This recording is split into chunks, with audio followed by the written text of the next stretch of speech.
क्या आपने कभी सोचा है कि जिस पेंसिल को बचपन से इस्तेमाल करके आप यहाँ तक पहुँचे हैं वो होती तो लकड़ी की है, लेकिन उसके अंदर ये ब्लैक कलर की लेड कैसे डाली जाती है।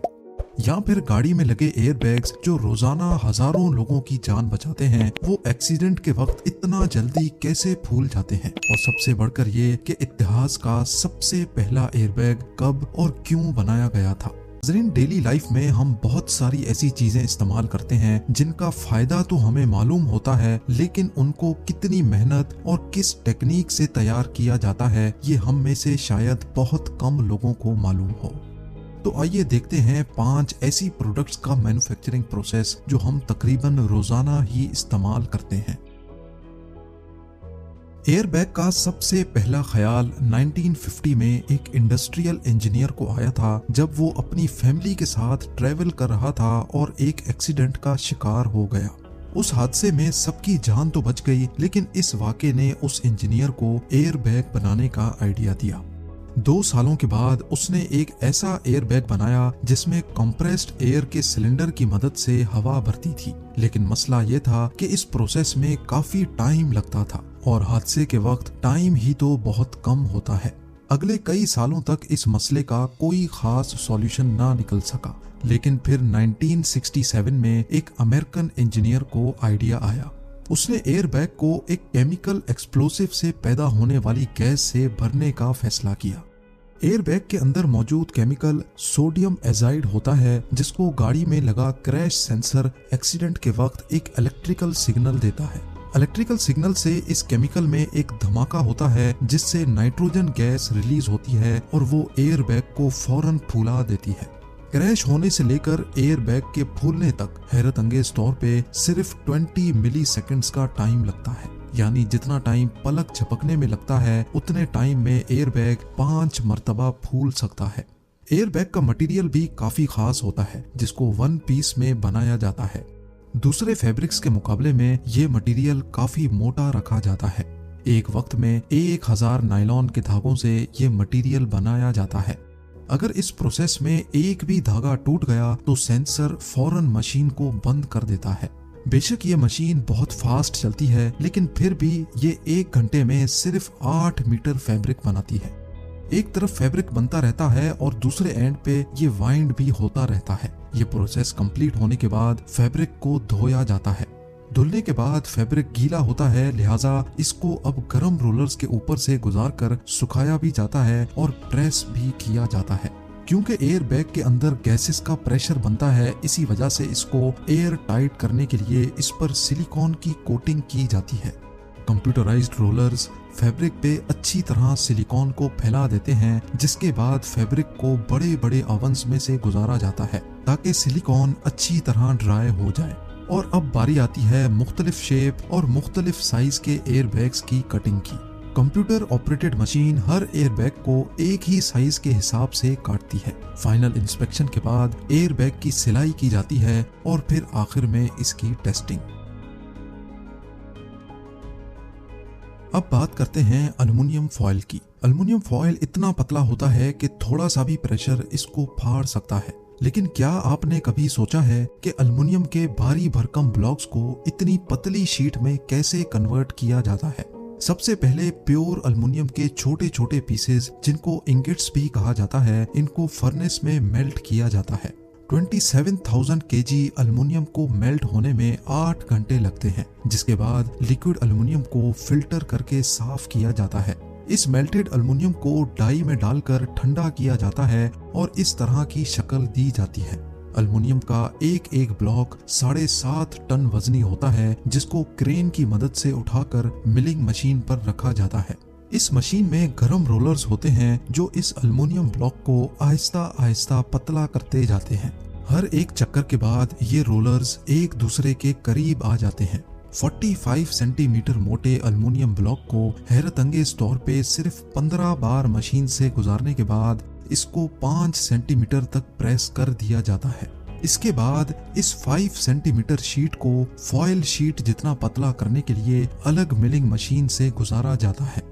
अब एल्युमिनियम फॉयल इतना पतला हो जाता है कि इसकी साइड्स डैमेज हो जाती हैं, लेकिन एक कटर ब्लेड की मदद से इसको अलग अलग साइज में काटा भी जाता है और इसकी डैमेज हुई हुई साइड्स को काट कर अलग कर दिया जाता है।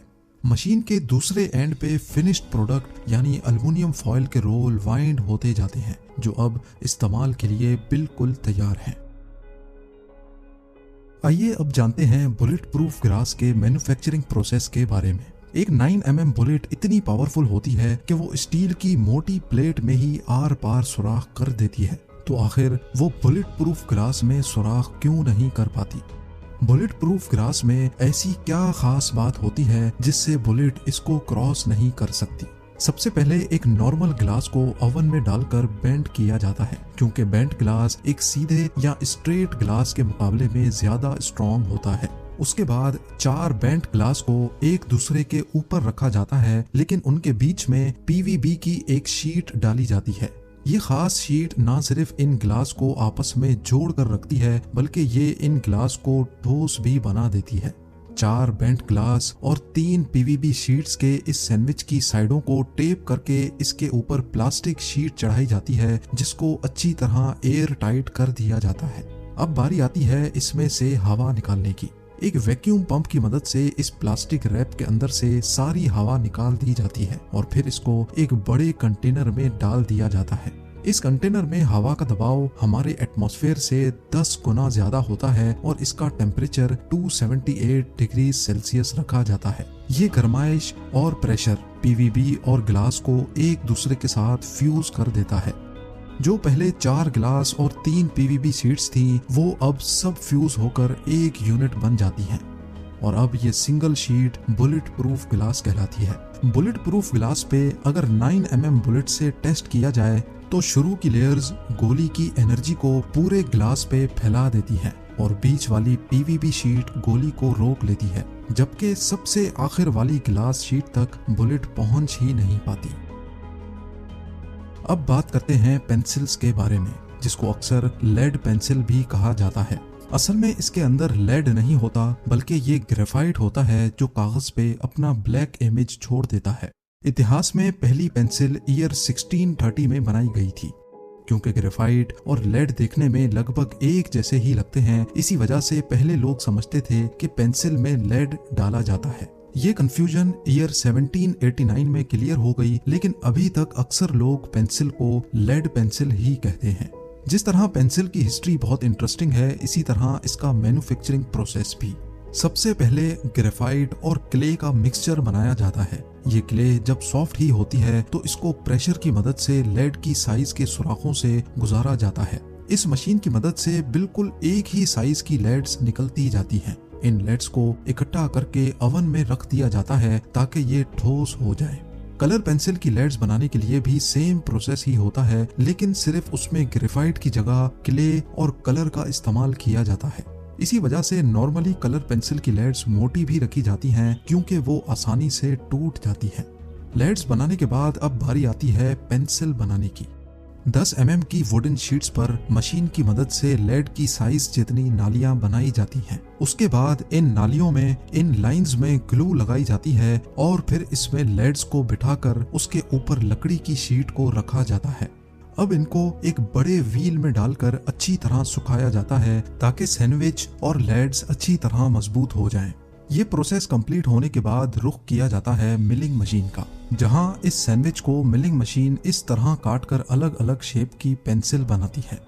इसके बाद इन पेंसिल्स को कलर किया जाता है और फिर कलर हो जाते ही एक मशीन इस पे स्टैंप लगाती जाती है। इस सारे प्रोसेस में क्वालिटी का खास ख्याल रखा जाता है, जिसमें लेड्स का स्ट्रेस टेस्ट भी किया जाता है और एंड में पेंसिल्स को शार्प करके पैक कर दिया जाता है। अब बात करते हैं हमारी डेली लाइफ की सबसे इम्पोर्टेंट चीज यानी चीनी की। गन्ने के जूस में से ये प्योर व्हाइट शुगर क्रिस्टल्स कैसे बनते हैं, इनके पीछे भी बड़ी साइंस है। सबसे पहले गन्ना ट्रक्स में लोड होकर शुगर मिल तक आता है, जहां इसको काट कर कई बार धोया जाता है। इसके बाद एक क्रशर की मदद से गन्ने को क्रश किया जाता है और इसमें से जूस निकाला जाता है। शुगर केन के इस जूस में अभी काफी सारी इम्प्योरिटीज बाकी होती हैं, जैसा कि मिट्टी, पत्थर या फिर रेत के रेजे। अब बारी होती है इसको फिल्टर करने की।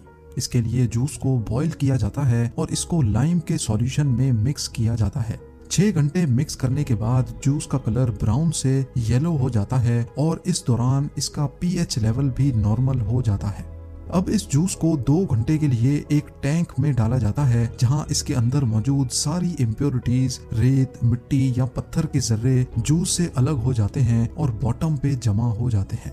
अब इस साफ जूस को निकाल लिया जाता है, जबकि बच जाने वाला कचरा कोई कचरा नहीं बल्कि ये खाद के तौर पे इस्तेमाल किया जाता है।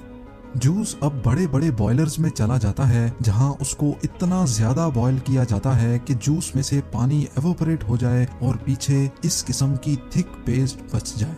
इसी पेस्ट को अगर जमा दिया जाए तो ये गुड़ बन जाता है, लेकिन इसी में से शुगर के वाइट क्रिस्टल्स निकालने के लिए इसमें सुक्रोज का एक सॉल्यूशन डाला जाता है जिससे शुगर की बाइंडिंग हो जाती है और फिर इसको एक और मशीन में डाला जाता है।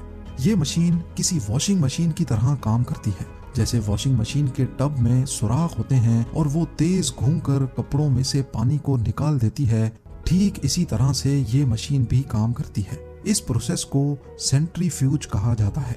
शुगर पेस्ट को जब हाई आरपीएम पे घुमाया जाता है तो बचा हुआ पानी टब के सुराखों से बाहर निकल जाता है, जबकि शुगर के वाइट क्रिस्टल्स टब के अंदर ही जमा हो जाते हैं।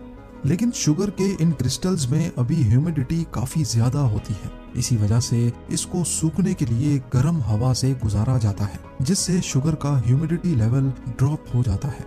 अब शुगर पैकिंग के लिए बिल्कुल तैयार है। पैकिंग मशीन की मदद से एक दिन में 2 लाख से ज्यादा पैकेट्स बनाए जा सकते हैं। नाजरीन, आज का टॉपिक आपको कैसा लगा इसके बारे में मुझे कमेंट सेक्शन में जरूर बताइएगा। उम्मीद है लोग भरपूर लाइक और शेयर करेंगे। आप लोगों के प्यार भरे कमेंट्स का बेहद शुक्रिया। मिलते हैं अगली शानदार वीडियो में।